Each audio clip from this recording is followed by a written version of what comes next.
Leo was doom-scrolling ass was the sacred tradition of his people unemployed, 23-year-olds with an art history degree. His thumb, a blur of practiced apathy, flicked past crypto scams, celebrity apologies that read like hostage notes, and a subreddit, a Bonelord, that was having a full-blown unironic meltdown.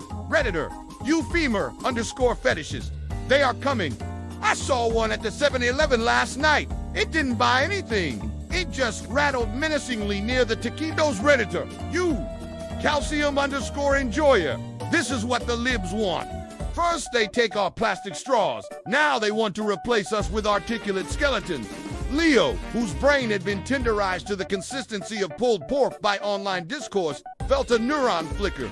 It was a rare and beautiful thing. He tapped out a reply, a joke so old it probably had fossilized. L3, Onado de Crepe Rio, Lamau, chill my dudes. You'll never see skeletons fighting, cause they just don't have the guts. He hit post and went back to contemplating the structural integrity of a single Pringle. The comment immediately blew up. Upvotes poured in. Awards like wholesome and helpful appeared, a testament to the internet's majestic incoherence.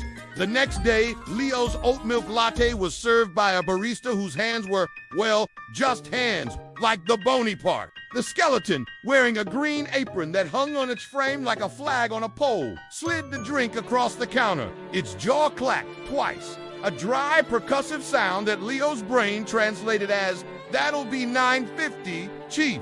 He paid, tipped. Was it offensive not to unleft, deciding this was just a weirdly committed performance artist? Then came the news report. Tensions rise as the Decalcify, a newly formed skeletal activist group, demand representation in all sectors of the workforce. They cite centuries of being relegated to Halloween decorations and biology classrooms as systemic vulnism. The anchor said this with a straight face. The internet, predictably, turned it into a million memes. Leo was watching a TikTok of a skeleton attempting to parallel park a Prius when the knock came. He opened his door to a tall figure in a trench coat and fedora, looking like a noir detective who had taken his diet a bit too far. Leo, a voice rasped, a sound like gravel in a blender. It was coming from somewhere inside the coat. Depends. Are you from a student loan company? Leo leaned against the doorframe. The figure held up a bony hand, proffering a scroll tied with what looked suspiciously like a human ligament. We are the Skeleton Anti-Defamation League. You have been served. For what? Making a dad joke? Your comment, LA Mal, chill my dudes. ULL never see skeletons fighting, cause they just dainty have the guts, has caused irreparable harm to the skeletal community, the voice echoed. It perpetuates the stereotype that our lack of viscera corresponds to a lack of conviction. It's gut-phobic. Leo stared. Are you serious? The figure trembled, and for a second, Leo thought it might fall apart. Gravely, suddenly, the apartment window shattered. Another skeleton, this one far more metal, vaulted into the room. It was clad in a spiked leather vest, and its ribcage was full. It was crudely stuffed with what looked like sausages. Don't listen to this spineless coward, fleshy one.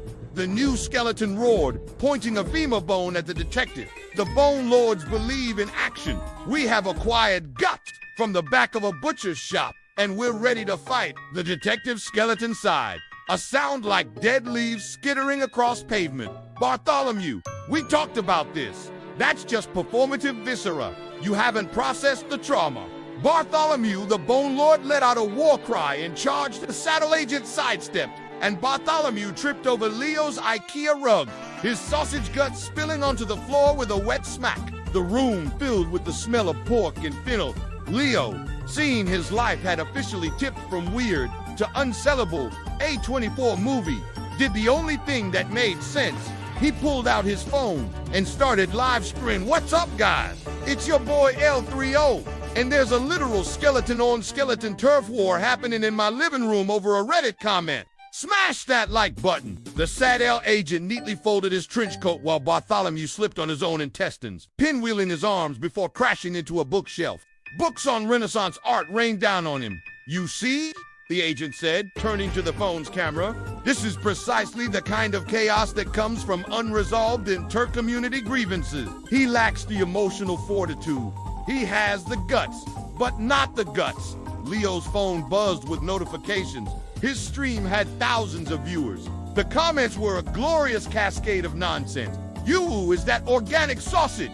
The skeleton war was not on my 2025 bingo card. Team SADL. He has a point. Bartholomew, recovering, grabbed a decorative skull from Leo's shelf and held it aloft. To be or not to be? A coward, he screamed before charging again.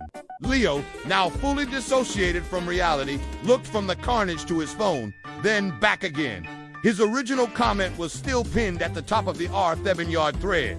Now, with over 100,000 upvotes, he had a sudden, profound realization.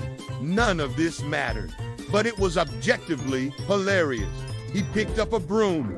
"All right, boneheads," he said, taking a baseball stance.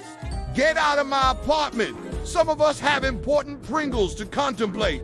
The skeletons stopped, their empty sockets fixed on him. For the first time, they looked genuinely scared. After all, a man with nothing to lose and a broom is a man to be feared.